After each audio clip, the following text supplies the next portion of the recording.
Students, आज की video में हम देखेंगे डिफरेंशियल इक्वेशन क्या होती है। अगर एक कोई इक्वेशन है, अगर उसमें इंडिपेंडेंट वेरिएबल आ रहा है, डिपेंडेंट वेरिएबल आ रहा है और डिफरेंशियल कोफिशिएंट आ रहा है। अब सोचते हैं इंडिपेंडेंट वेरिएबल क्या होता है। जैसे y equals to f x मेरा कोई एक फंक्शन है, ठीक है। x अपनी मर्जी से आएगा और y को मजबूर होकर इसकी तरह आना पड़ेगा। तो हम क्या कहेंगे, y जो है हमारा वो क्या हो जाएगा, डिपेंडेंट वेरिएबल, और x जो हो जाएगा वो क्या हो जाएगा, हमारा इंडिपेंडेंट वेरिएबल।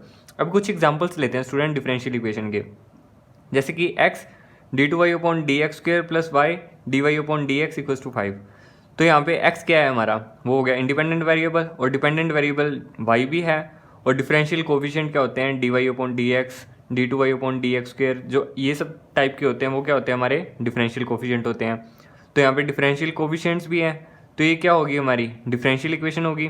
तो हम सोचते हैं ये 5 ये कॉन्स्टेंट क्यों है, कॉन्स्टेंट तो आ ही सकता है। जैसे अपन linear equation with one variable लेते हैं, जैसे कोई एक लीनियर इक्वेशन ली x प्लस 5 इक्वल्स टू 0, तो ये linear equation with one variable है, पर इसमें कांस्टेंट तो आ ही रहा है, जैसे 5 है यहाँ पे कांस्टेंट है। तो कांस्टेंट तो हमेशा कहीं पे भी आ जाए तो उससे कोई फ़र्क नहीं पड़ता। अच्छा, और किस किस चीज़ से फ़र्क नहीं पड़ता, अपने ये भी देख लेते हैं। जैसे हम लोगों ने y अगले स्टेप में क्या कर दिया, उखाड़ के फेंक दिया। जैसे अब डिफरेंशियल इक्वेशन जो बन गई है वो है x d two y upon d x square plus d y upon d x equals to 5।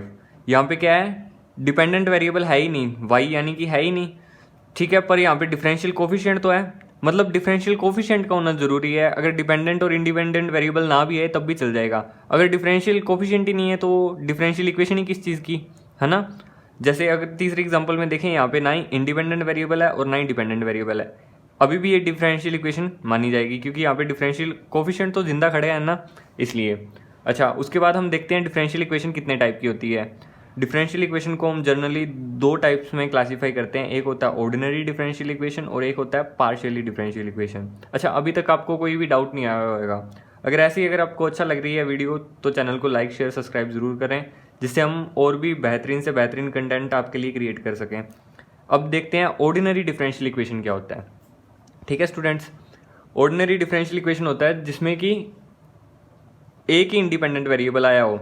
अच्छा, मतलब कि ऑर्डिनरी डिफरेंशियल इक्वेशन और पार्शियल डिफरेंशियल इक्वेशन है ना, वो सिर्फ इंडिपेंडेंट वेरिएबल पे खड़ी है, बाकी सारी चीज़ें सेम रहेगी। जैसे इक्वेशन के अंदर एक इंडिपेंडेंट वेरिएबल आया तो ऑर्डिनरी है। अच्छा, डिपेंडेंट वेरिएबल कितने आ सकते हैं, एक या एक से ज़्यादा, वन और मोर, ठीक है। डिफरेंशियल कोफिशिएंट तो अपने को पता है ये आने ही चाहिए, वरना डिफरेंशियल इक्वेशन ही किस चीज़ की वो।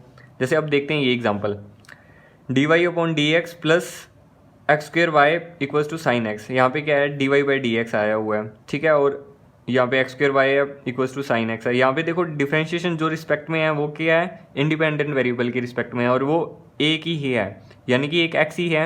यहाँ पे इंडिपेंडेंट वेरिएबल एक्स है, यहाँ पे डिपेंडेंट वेरिएबल भी सिर्फ एक ही है, वाई है, और यहाँ पे डिफरेंशियल कोफिशिएंट क्या है, d y upon d x आया। अच्छा, जो ऊपर के जो भी अपनों ने एग्जाम्पल अभी 3 डिस्कस किए थे वो क्या ऑर्डिनरी के हैं, हाँ, क्योंकि है वो क्यों, क्योंकि उसमें सिर्फ x के रिस्पेक्ट में डिफरेंशिएशन है। अगर x और y दोनों एक साथ आ जाएं, है ना, या फिर x और z कोई आ जाए इंडिपेंडेंट वेरिएबल और उसके रिस्पेक्ट में डिफरेंशिएशन होना चालू हो जाए, तब वो हमारी डिफरेंशियल इक्वेशन ऑर्डिनरी नहीं रहेगी, तब क्या हो जाएगी, पार्शियल डिफरेंशियल इक्वेशन। अभी भी एक और एग्जाम्पल देख लेते हैं। यहाँ पे d y upon d t plus d x upon d t equals to sine t, यानी कि अभी भी देखो यहाँ पे इंडिपेंडेंट वेरिएबल कौन है, t है, और यहाँ पे डिपेंडेंट वेरिएबल कौन है, y और x है। अच्छा, तो डिपेंडेंट वेरिएबल मतलब एक या एक से ज़्यादा हो सकते हैं, पर इंडिपेंडेंट वेरिएबल एक ही रहेगा, तभी हमारी जो डिफरेंशियल इक्वेशन निकल के आएगी वो होगी ऑर्डिनरी डिफरेंशियल इक्वेशन। अच्छा, आगे चलते हैं। अब इसके बाद आता है पार्शियल डिफरेंशियल इक्वेशन। ठीक है स्टूडेंट्स, पार्शियल डिफरेंशियल इक्वेशन क्या होती है, इक्वेशन कंटेन्स 2 और मोर इंडिपेंडेंट वेरिएबल। ऑर्डिनरी में क्या था, सिर्फ एक इंडिपेंडेंट वेरिएबल था, यहाँ पे क्या हो जाएगा, 2 या 2 से ज़्यादा होने चाहिए इंडिपेंडेंट वेरिएबल, तभी वो पार्शियल डिफरेंशियल इक्वेशन की कंडीशन को फुलफिल कर पाएगी। और डिपेंडेंट वेरिएबल वो तो एक या एक से ज़्यादा हो जाए कोई बात नहीं, और डिफरेंशियल कोफिशिएंट होना चाहिए, तब हमारी जो इक्वेशन निकल के आएगी वो होगी पार्शियल डिफरेंशियल इक्वेशन। अच्छा, वहाँ पे डी वाई डी एक्स ऐसा कुछ कर रहे थे, यहाँ पे इसको बुलाएंगे हम डेल्टा, कुछ इस तरीके का सिंबल हो जाता है ये, इसको कहते हैं हम डेल्टा। यहाँ पे delta u upon del y plus del two u upon del x square equals to 2 del u upon del T.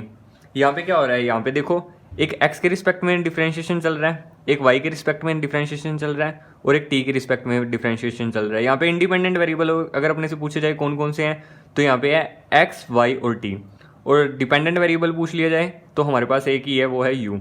अच्छा, तो पार्शियल डिफरेंशियल इक्वेशन में अगर अपने को पता लग गया किस तरीके से दिखती है। अब इसके बाद पता है डिफरेंशियल इक्वेशन में सबसे इंपॉर्टेंट चीज़ क्या होती है, ऑर्डर और डिग्री।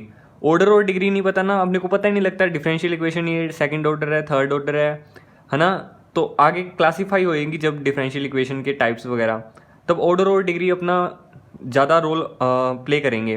तो अपने क्या करते हैं, ऑर्डर और डिग्री के बारे में समझ लेते हैं कि होता क्या है। अब देखते हैं स्टूडेंट्स, ऑर्डर क्या होता है। ऑर्डर होता है order of highest differential coefficient, और डिग्री भी होती है degree of highest differential coefficient. ये क्या लिख दिया, यहाँ पे एक चीज़ कॉमन दिख रही है, highest differential coefficient. Differential coefficient अपने को पता है dy/dx, जो भी उसका हाईएस्ट हो, है ना, वो उसी का ही ऑर्डर निकलेगा। जो भी डिफरेंशियल कोफिशिएंट dy/dx जो भी हाईएस्ट हो उसी की डिग्री निकलेगी। जैसे मैं बताता हूँ कि अगर ऑर्डर निकालना हो ना तो सिंपल ये समझो कि कितने बार डिफरेंशिएशन किया हुआ है उसका।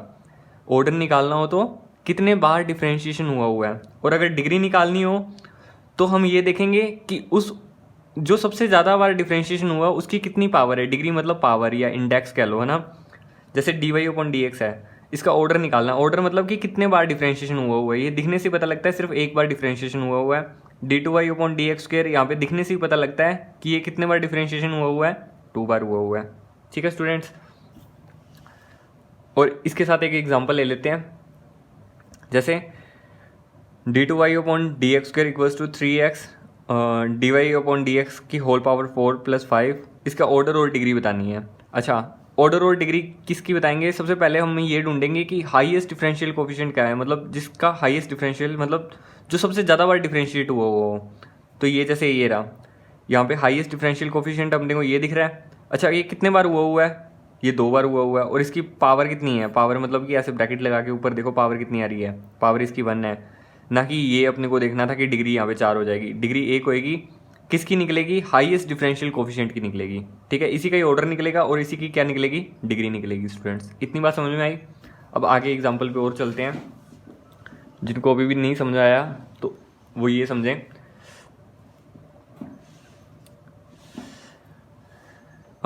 d3y/dx³ की होल पावर 4 - 2 d2y/dx² की whole power 3 equals to 16x, इसका ऑर्डर और डिग्री बतानी है।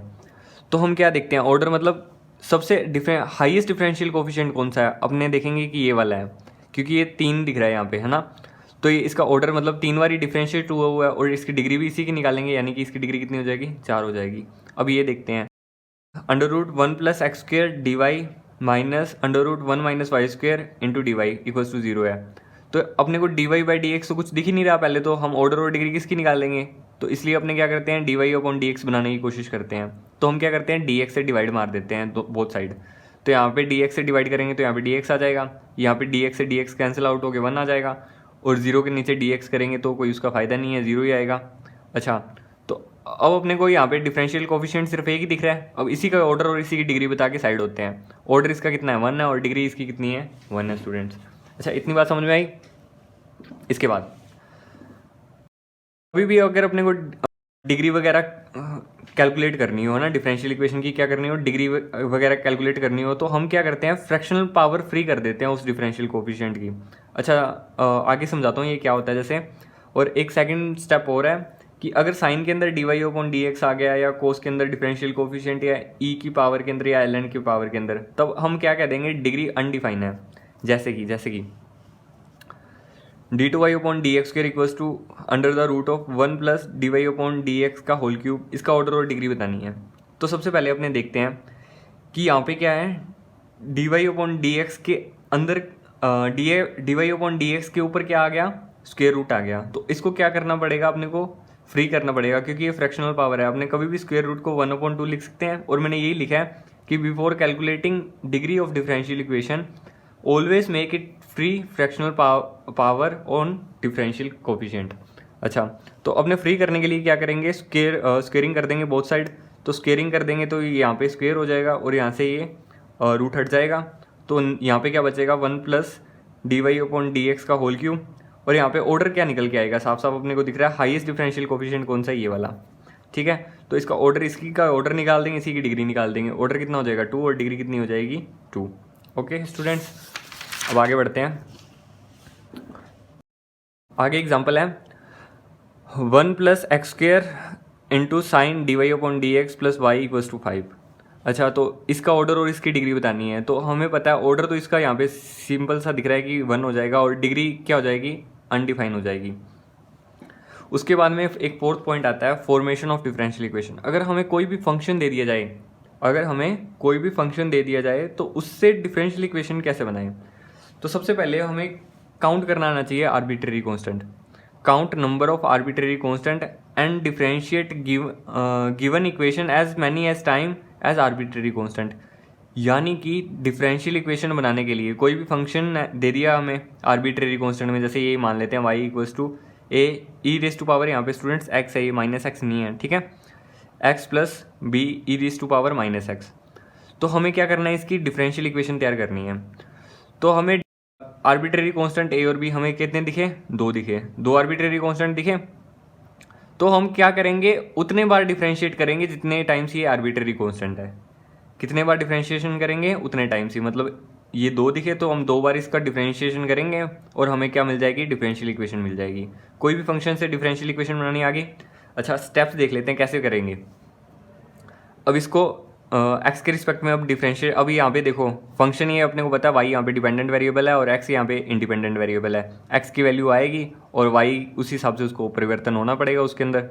तो हम क्या करते हैं, x के रिस्पेक्ट में डिफरेंशिएशन करते हैं। यहाँ पे हो जाएगा dy/dx, a e⁻x का e⁻x ही होता है, और e⁻−x का क्या हो जाएगा, -e⁻−x, मतलब है ना, वैसे ही हो जाता है। तो ये आ जाएगा। उसके बाद अगर अपने को एक बार और से डिफरेंशिएट करना पड़ जाए तो क्या हो जाएगा, d2y/dx² a e⁻x, यहाँ पे फिर से माइनस आएगा बाहर, तो ये क्या हो जाएगा प्लस, और b e⁻−x। अच्छा, तो इसके बाद यहाँ तक ही अपने को करना चाहिए था। डिफरेंशियल इक्वेशन तो हमारी बन चुकी है, d2y/dx² आ चुका है। पर मैंने ये नहीं कहा कि कभी भी a और b आर्बिट्रेरी कांस्टेंट भी उसके अंदर आएंगे डिफरेंशियल इक्वेशन के अंदर। डिफरेंशियल कोफिशिएंट आ गया, ठीक है, ये कोई वेरिएबल आ गया, जो भी है, ये इंडिपेंडेंट वेरिएबल है, ये भी आ गया, इंडिपेंडेंट वेरिएबल है, ये भी आ गया, ठीक है।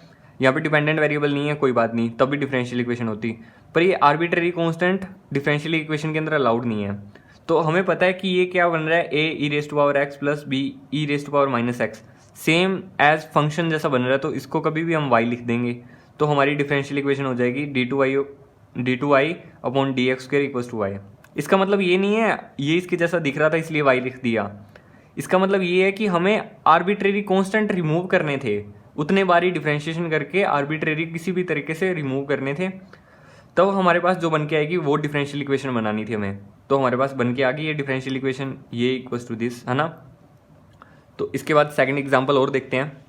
सेकंड एग्जांपल क्या कहता है स्टूडेंट्स, कि ax² + by² = c, है ना। इससे डिफरेंशियल इक्वेशन बनानी है। अच्छा, कभी भी कांस्टेंट अपॉन कांस्टेंट भी क्या होता है, कांस्टेंट अगर c से हम डिवाइड कर देंगे, ये a/c हो जाएगा, तो ये भी कांस्टेंट बन जाएगा, b/c ये भी एक कांस्टेंट बन जाएगा, है ना, = ये 1 हो जाएगा। मतलब कि अभी भी हमारे पास कांस्टेंट दिखने में 3 है, पर है कितने, 2 है। तो इसको कितने बार डिफरेंशिएशन करेंगे हम, 2 बार करेंगे। तो पहली बार डिफरेंशिएशन करेंगे तो क्या हो जाएगा, 2 आगे आ जाएगा, 2ax + 2by dy/dx = ये c का क्या हो जाएगा, डिफरेंशिएशन 0 हो जाएगा। अच्छा, 2 कभी भी हम कॉमन लेके उधर भेज देंगे, तो यहाँ पे 2 ये नहीं आएगा। एक सेकंड स्टूडेंट्स, ओके। तो 2 क्या हो जाएगा, ये इधर 0 हो जाएगा। तो हमारे पास क्या बचा, ax + by dy/dx = 0। अब क्या करते हैं, आप दोबारा से डिफरेंशिएशन करते हैं। दोबारा से डिफरेंशिएशन करेंगे, एक बार इस स्टेप्स को भूल जाओ, ठीक है।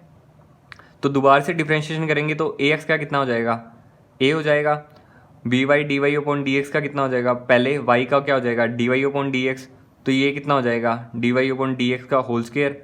फिर उसके बाद क्या हो जाएगा, y एज इट इज़, फिर dy/dx का जब डिफरेंशिएशन करेंगे ये हो जाएगा d2y/dx², है ना, = 0।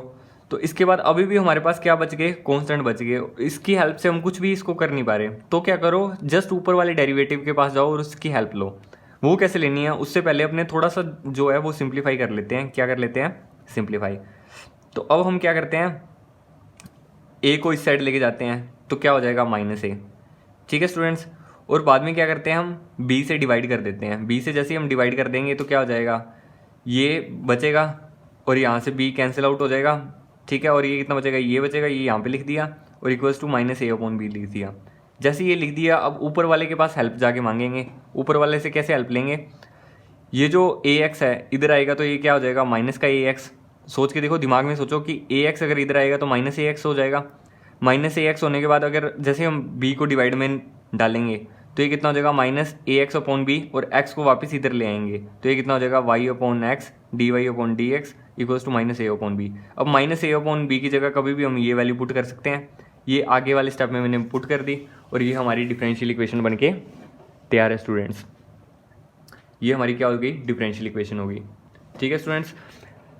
अब आगे देखते हैं solution of differential equation. Solution कौन कौन से होते हैं डिफरेंशियल इक्वेशन के। सोल्यूशन जनरली हम दो प्रकार के लिखते हैं, एक तो होता है जनरल सोल्यूशन और एक होता है पर्टिकुलर सोल्यूशन। जनरल सोल्यूशन वो होता है जितने नंबर ऑफ आर्बिट्रेरी कांस्टेंट है उतने ही नंबर की डिफरेंशियल इक्वेशन होनी चाहिए। यानी कि जितने नंबर की डिफरेंशियल इक्वेशन थी, मतलब जितना ऑर्डर था, nth ऑर्डर की अगर डिफरेंशियल इक्वेशन है, अगर उसमें n आर्बिट्रेरी कांस्टेंट है तो क्या हो जाएगा, सोल्यूशन हो जाएगा जनरल सोल्यूशन उस डिफरेंशियल इक्वेशन का। जैसे कि ये हमारी डिफरेंशियल इक्वेशन है, इसका कितना ऑर्डर है, सेकंड ऑर्डर डिफरेंशियल इक्वेशन है, ये सबको दिख रहा है, ठीक है। और इसका सोल्यूशन क्या होएगा, कोई फंक्शन होएगा। फंक्शन कौन सा, जिसके अंदर दो आर्बिट्रेरी कांस्टेंट हो, जैसे कि ये वाला अभी हमने यहाँ पे किया भी था इस साइड, ये है ना। तो ये क्या हो जाएगा, इसका सोल्यूशन हो जाएगा। लेकिन ये सोल्यूशन नहीं होगा इसका, क्यों नहीं होगा, क्योंकि इसके अंदर तो आर्बिट्रेरी कांस्टेंट ही एक है, दिखने से ही पता लग रहा है। अच्छा, पर्टिकुलर सोल्यूशन क्या होता है, अगर हम आर्बिट्रेरी कांस्टेंट की कुछ पर्टिकुलर वैल्यूज रख दें, आर्बिट्रेरी कांस्टेंट की क्या करते हैं हम, पर्टिकुलर वैल्यूज रख दें, तो जो सोल्यूशन हमारा निकल के आएगा वो क्या हो जाएगा, हमारा पर्टिकुलर सोल्यूशन हो जाएगा। अच्छा, जैसे ये है y=3 cos x - 2 sin x, तो ये क्या हो जाएगा, पर्टिकुलर सोल्यूशन हो जाएगा इस डिफरेंशियल इक्वेशन का। आपको अगर वीडियो अच्छी लगती है तो लाइक शेयर सब्सक्राइब, मिलेंगे हम अगली वीडियो में।